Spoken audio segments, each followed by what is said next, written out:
Hey everyone, welcome back.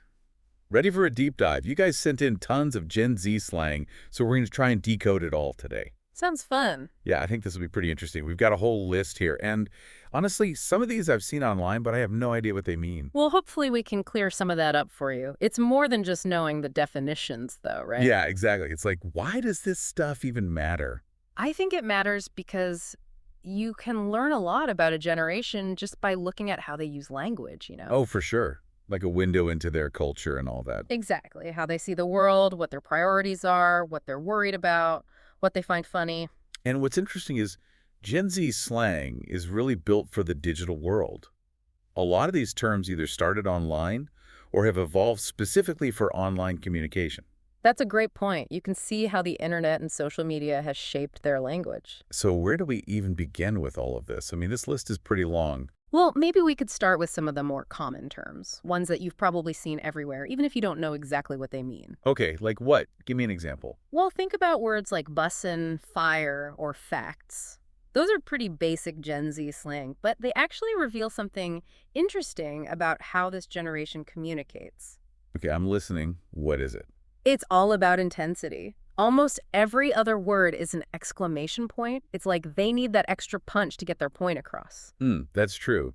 It's like everything's got to be super hyped up. Maybe it's because they're competing with so much other noise online. That's a really good observation. Think about it. We're constantly bombarded with information online. A simple good might not be enough to stand out anymore. So bussin' is like the linguistic equivalent of going viral. Haha, in a way, yeah. Yeah. It's about taking something ordinary and making it extraordinary. And it's not just about words either, it's visual too. Think about platforms like TikTok and Instagram. They're all about amplifying experiences, making everything bigger and bolder. Yeah, and that definitely spills over into language. For sure. But it's not just about amping things up. Some of these terms, like ghosted, reflect a different side of how Gen Z communicates, something a little bit darker. Ghosted. Okay, yeah, that one's definitely got some baggage, like the sudden silence after talking to someone online. Exactly. It points to this anxiety around modern dating, this fear of being dropped without explanation. And it's not just a Gen Z thing. I think it reflects how dating apps have changed the game. Yeah, it's like the digital equivalent of the slow fade, but even more brutal. Because it's so sudden and there's no closure, right? You're left wondering what you did wrong. Yeah. And it can really mess with your head. Oh, absolutely. And speaking of things that can mess with your head, let's talk about body count. Yeah. That one seems to generate a lot of conversation, and not always in a good way. Yeah, body count is definitely a loaded term. On the surface, it's pretty straightforward. It refers to the number of sexual partners someone has had. But there's a lot more to it than that. So what's the deeper meaning then? I think it reflects this weird mix of evolving attitudes towards casual sex and the anxieties that come with it. We're more open about sex now, but there's still this pressure, especially on women, to fit into certain norms. And social media definitely amplifies all of that, right? Totally. People are constantly comparing themselves, judging themselves, and body count becomes this weird metric for measuring your worth, even if we don't want to admit it. That makes sense. So it's not just the term itself, it's the whole conversation surrounding it that tells us something about how Gen Z views sex and relationships. Precisely. And this brings us to another core function of slang, creating a sense of belonging, finding your tribe, even if that tribe exists mostly online. Okay, so how does that work with slang? Well, think about terms like mood as Feng Ke or and that's on something. They're all about expressing shared experiences, finding validation online. It's like saying, I feel that, I get it, you're not alone in this weird feeling. Mood. Yeah, that's a good example. I see that one everywhere online. It's like a shortcut to saying, I relate to that, without having to explain all the messy emotions behind it. And I guess when so much of your social life is online, that kind of shorthand is super valuable. Absolutely. It's about finding your people, even if you've never met them in person. And sometimes those shared experiences can be about things that aren't so positive either. We talked about ghosted, but there's also this whole cluster of terms around the ick factor. It's like this sudden, visceral feeling of repulsion that can instantly kill any attraction you might have had for someone. Ooh, the ick. Yeah, I think we've all experienced that at some point. But why is it such a big deal for Gen Z? Well, think about the pressures they face when it comes to dating. Social media amplifies everything: looks, status, even the smallest quirks. It creates this hyper awareness of what's considered desirable and what's not. So the ick is less about genuine disgust and more about this anxiety of not measuring up to these impossibly perfect standards. It's definitely a factor. And it's worth noting that the ick isn't always rational.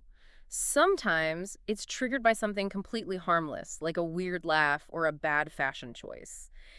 But in that moment, it feels like a deal breaker. It's like our brains are telling us to run even when there's no real danger. Exactly. The ick highlights this weird interplay between the conscious and unconscious factors in attraction.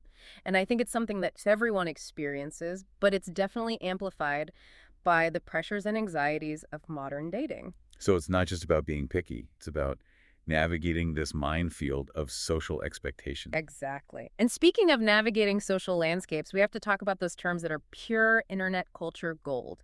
The ones that are constantly evolving, almost impossible to keep up with, but super fascinating to unpack. Okay, I'm ready. Let's get into those. All right, let's dive into the wild world of internet slang. I'm excited to level up my lingo game. All right, so we're talking internet slang, and this stuff, it's not just fun in games, you know? What do you mean?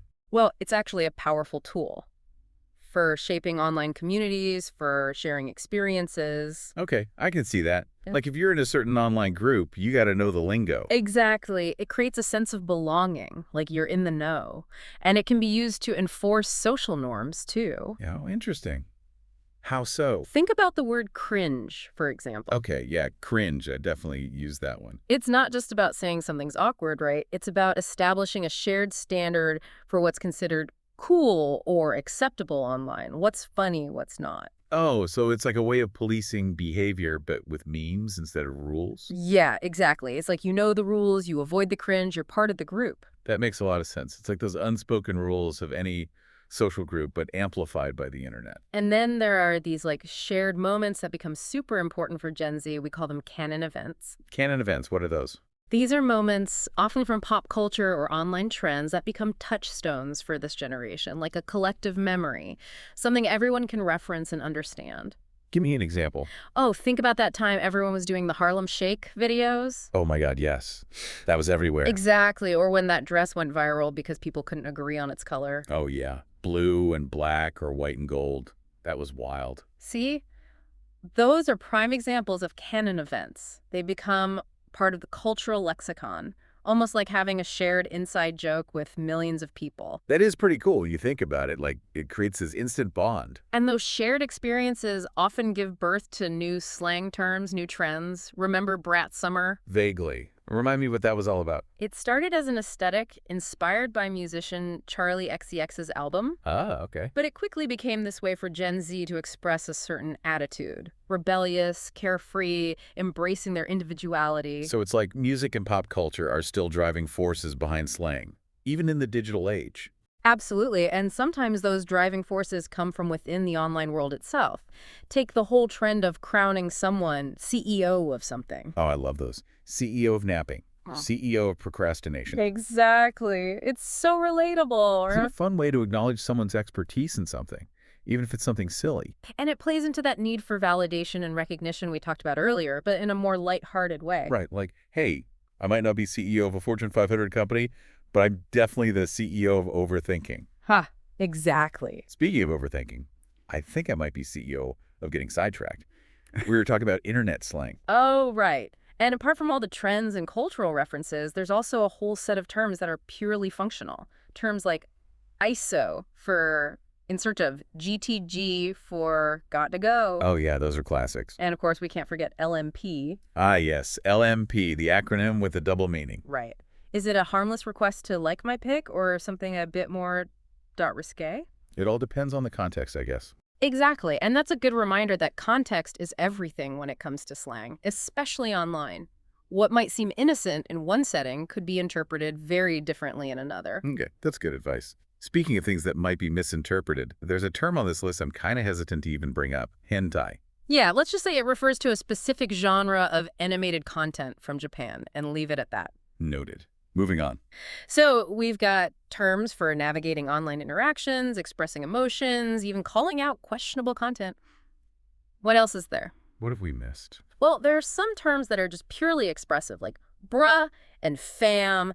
They're like the verbal equivalent of a head nod or a fist bump. Just acknowledging the other person, showing you're on the same page. Exactly. And then you have those classic terms of approval and excitement like dope, Gucci, lit. Those never go out of style, do they? It's interesting because they show how Gen Z borrows from previous generations and repurposes those words for their own use. It's like a linguistic remix. Taking something old and making it new again. I like that. And speaking of fresh, we can't forget about dead. It's like the ultimate declaration of amusement, taking hyperbole to the extreme. Like when something's so funny, you've died of laughter. Exactly. It's that over-the-top reaction that's so characteristic of Gen Z humor.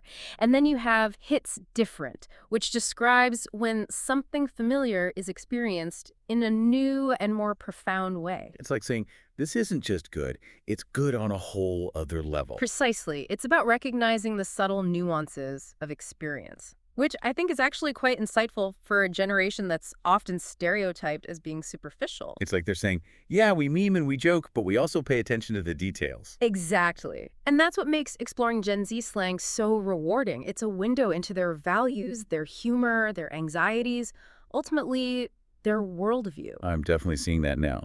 We've covered so much ground already, from the nuances of online communication to the ways they express emotions and build community. And believe it or not, we've still got more to unpack. Bring it on.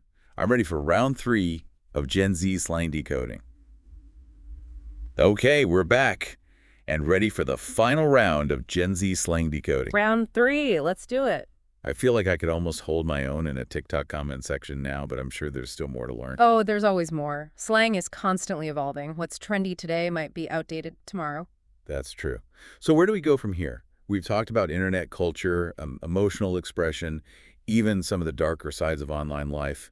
What else is there to uncover? Well, we touched on relationships earlier, but there are a few more terms that I think reveal a lot about how Gen Z approaches romance in the digital age, like cappin', for instance. Cappin', what's that one about? It basically means lying or exaggerating, usually to try and impress someone. So it's like calling someone out for being fake, for not being their true selves online. Exactly. And I think it speaks to Gen Z's desire for authenticity. Even in the carefully curated world of online dating, they can spot a phony a mile away. That makes sense. Okay, what about Delulu? I see that one everywhere, but I'm never quite sure what it means. Delulu is short for delusional. Basically, it describes someone who's out of touch with reality. Okay, but isn't that a little harsh? Not necessarily. It can be used in a humorous way, like when someone's overly optimistic or has unrealistic expectations. Oh, okay, so it's more like teasing than being mean. Exactly. We all have those friends who are a little delulu, right? The ones who think they're going to win the lottery or become famous overnight. Oh, for sure. I might be a little Delulu myself sometimes. And speaking of clashing with reality, we can't ignore the term Karen. Oh yeah, Karen. That one's become a whole cultural phenomenon. It's gone way beyond slang at this point. It represents a very specific stereotype. The entitled, often middle-aged, white woman who always wants to speak to the manager. And it's definitely used to call out bad behavior. Absolutely. It's a way for Gen Z to point out hypocrisy, to challenge authority, to say, we're not putting up with that anymore. It's interesting how a slang term can become a shorthand for a much larger social commentary. Language is powerful like that. Okay, moving on to a couple of terms that I find both humorous and kind of motivational. Do it for the plot and lock in. Okay, I like the sound of those. Tell me more. Do it for the plot encourages taking risks, embracing new experiences, even if they might lead to failure or embarrassment. It's about creating a good story regardless of the outcome. I love that. It's like saying life's too short to play it safe. Exactly. And lock in is the flip side of that. It's about focus, determination, seeing things through. So do it for the plot to get started and then lock in to make it happen. Exactly. It's a message we could all use sometimes, no matter our age. Okay, before we wrap up, let's have some fun with a few terms that are just purely expressive. Like gas, for instance. That one seems to have a million different meanings. Gas is like a linguistic Swiss Army knife. It can refer to marijuana, something cool or exciting, or even be used to hype someone up. It's all about the context, I guess. And then you have GOAT, which stands for greatest of all time, a way of expressing ultimate admiration. Classic. And finally, meal, which describes someone who's incredibly attractive. So next time I see someone stunning, I should just say, wow, what a meal. Haha, maybe not shout it out loud, but you get the idea. Wow, this has been quite a journey. We've covered so much ground. It's amazing how much we can learn about a generation just by paying attention to how they use language. It's a reminder that language is more than just words. It's a window into a culture, a way of seeing the world. So what's the takeaway for our listeners? What can we all learn from this deep dive into Gen Z slang? I think the key is to approach it with curiosity and an open mind. Slang might seem fleeting and sometimes even silly, but it can tell us a lot about how a generation communicates, connects, and makes sense of the world around them. So keep your ears open, pay attention to the nuances of language, and you might just gain a deeper understanding of not just Gen Z, but the ever-changing world we live in. That's all for our Gen Z slang deep dive. Thanks for joining us. Until next time.